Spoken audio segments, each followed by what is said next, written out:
दहन के लिए क्या सब आवश्यक शर्त होता है। दहन के लिए जो आवश्यक शर्त होता है वो 3 शर्त होता है। पहला शर्त होता है दहनशील पदार्थ की उपस्थिति। दहन के लिए जो 3 शर्त होती थी उसमें से पहला शर्त क्या है, दहनशील पदार्थ की उपस्थिति, यानी कि दहन होने के लिए कम से कम दहनशील पदार्थ होना अनिवार्य है।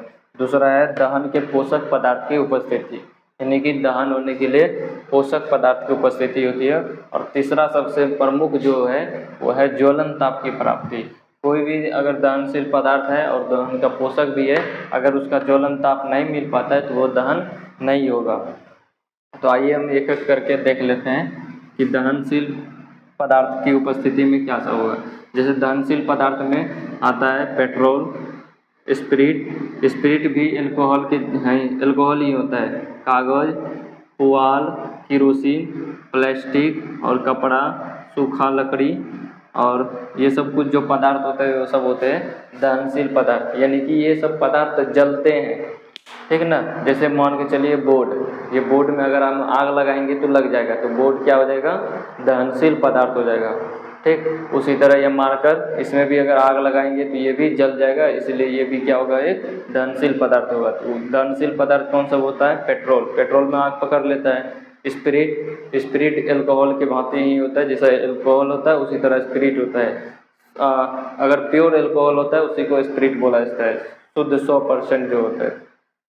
स्पिरिट उसमें भी आग पकड़ लेता है। कागज़ उसमें भी आग पकड़ता है। पुआल जो होता है ये हम लोग इसको लारो बोलते हैं। अगर नहीं तो जो फसल सब जैसे गेहूँ सब का जो बचा हुआ फसल होता है, जैसे गेहूँ का अनाज निकाल के जो पौधा बचता है उसको ही पुआल बोला जाता है। उसके बाद केरोसिन जिसको मिट्टी का तेल बोलते हैं या घासलेट का तेल।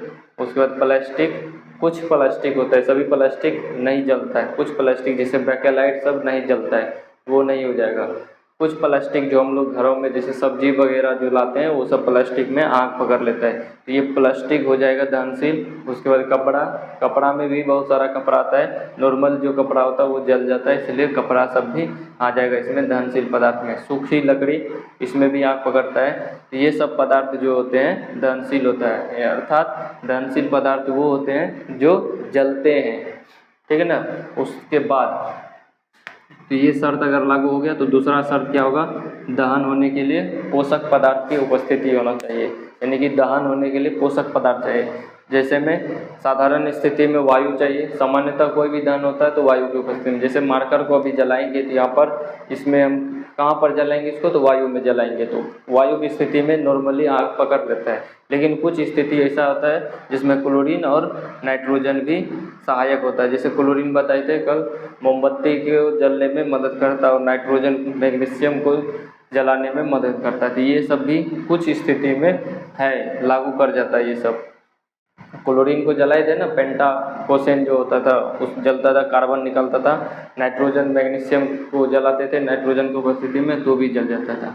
तो कुछ स्थिति में है, लेकिन सामान्यतः वायु का आने का मतलब हम ऑक्सीजन की उपस्थिति में जला रहे हैं, ठीक ना। ये याद रखना कि वायु जहाँ भी लेंगे तो हम वहाँ पर ऑक्सीजन लेंगे।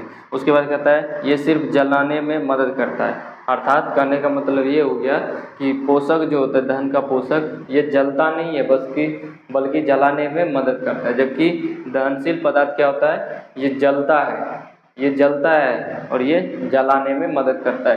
यानी इसका मतलब ये हो गया कि अगर पोषक पदार्थ नहीं होगा तो दहनशील पदार्थ में आग नहीं पकड़ेगा। और तीसरा सबसे प्रमुख जो है वो है ज्वलन ताप की प्राप्ति। ज्वलन ताप होता है क्या, पहले ज्वलन ताप क्या परिभाषा है, जिस न्यूनतम ताप पर, यानी वह सबसे कम तापमान जब जिस पर कोई पदार्थ जलना प्रारंभ कर देते हैं। यानी कोई भी चीज़ में हम अगर आग लगा रहे हैं तो वो किस टेम्परेचर पर आग पकड़ रहा है वही उसका क्या कहलाएगा, ज्वलन ताप। उस ताप को ही उस पदार्थ का ज्वलन ताप। जैसे सफ़ेद फास्फोरस, ये सबसे कम, इसका ज्वलन ताप सबसे कम होता है। सबसे कम ज्वलन ताप वाला पदार्थ पूछेगा तो सफ़ेद फास्फोरस इसका मात्र में 35 डिग्री सेल्सियस होता है। 35 डिग्री यानी कि हमारे शरीर का टेम्परेचर भी लगभग 37 डिग्री के आसपास होता है, ये तो 35 डिग्री है। इसका मतलब अगर हम हाथ में भी लेंगे तो ये हमारे हाथ के गर्मी से ही जलना स्टार्ट हो जाएगा। तो सबसे कम जो ज्वलन ताप होता है वो होता है सफ़ेद फास्फोरस को, ठीक है ना। इसको हम हाथ में भी ऐसे पकड़ के कर सकते हैं तो आग लग जाएगा। तो ये अगर कमरा के ताप पर भी ये आग पकड़ लेता है नॉर्मली। उसके बाद पेट्रोल का ज्वलन ताप होता है 240 से 280। इसका मतलब ये हो गया कि अगर 240 से 280 के बीच में इसको हम गर्म करेंगे तो पेट्रोल में आग पकड़ लेगा। अगर उससे कम, अगर 100 डिग्री टेम्परेचर पर अगर हम इसको गर्म करेंगे तो पेट्रोल में आग नहीं पकड़ेगा। डीजल 210 डिग्री सेल्सियस पर आग पकड़ लेता है। एलपीजी गैस का जो सिलेंडर होता है 410 से 580 डिग्री टेम्परेचर पर इसमें आग पकड़ लेता है। और केरोसिन जो होता है 220 डिग्री सेल्सियस पर। उसी तरह मस्टर्ड ऑयल जो खाने वाला तेल होता है, हम लोग घर में जो यूज करते हैं सरसों वगैरह का तेल, उसका होता है 315 से 370 डिग्री सेल्सियस तक। और सबसे ज़्यादा जो होता है वो होता है कोयला का, लगभग 400 से 700 डिग्री सेल्सियस। 400 से 700 के बीच कोयला पर डिपेंड करता है, कोयला किस किस्म का है उस हिसाब से डिपेंड करता है इस पर। तो ये कुछ पॉइंट है, इसको याद करना है। सफ़ेद फास्फोरस 35 डिग्री सेल्सियस। सफ़ेद फास्फोरस का ज्वलन ताप कितना होता है?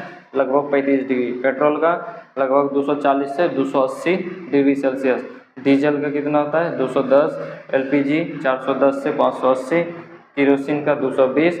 मस्टर्ड ऑयल जो खाने वाला तेल होता है 315 से 370। इसके बीच में भी अप्रॉक्स आ सकता है, जैसे 350, वो भी सही हो सकता है। और सबसे अधिक जो होता है वो होता है कोयला का। सबसे कम सफ़ेद फास्फोरस, सबसे अधिक कोयला का। तो ये 3 तरह का दहन होने के लिए शर्त है। अगर ये तीनों में से कोई गायब है तो दहन नहीं हो पाएगा। तो दहनशील पदार्थ होना चाहिए, उसके बाद ये दहन का पोषक होना चाहिए, उसके बाद ज्वलन ताप होना चाहिए। ज्वलन ताप सबसे ज़्यादा इम्पोर्टेंट होता है, तो इसको याद कर लेना है। सफ़ेद फास्फोरस और एक हो गया कोयला, इसमें एलपीजी और एक पेट्रोल, इन चारों को याद करना है। तो ये हो जाएगा, लगभग में कंप्लीट हो जाएगा दहन। तो अगले वीडियो में देखते हैं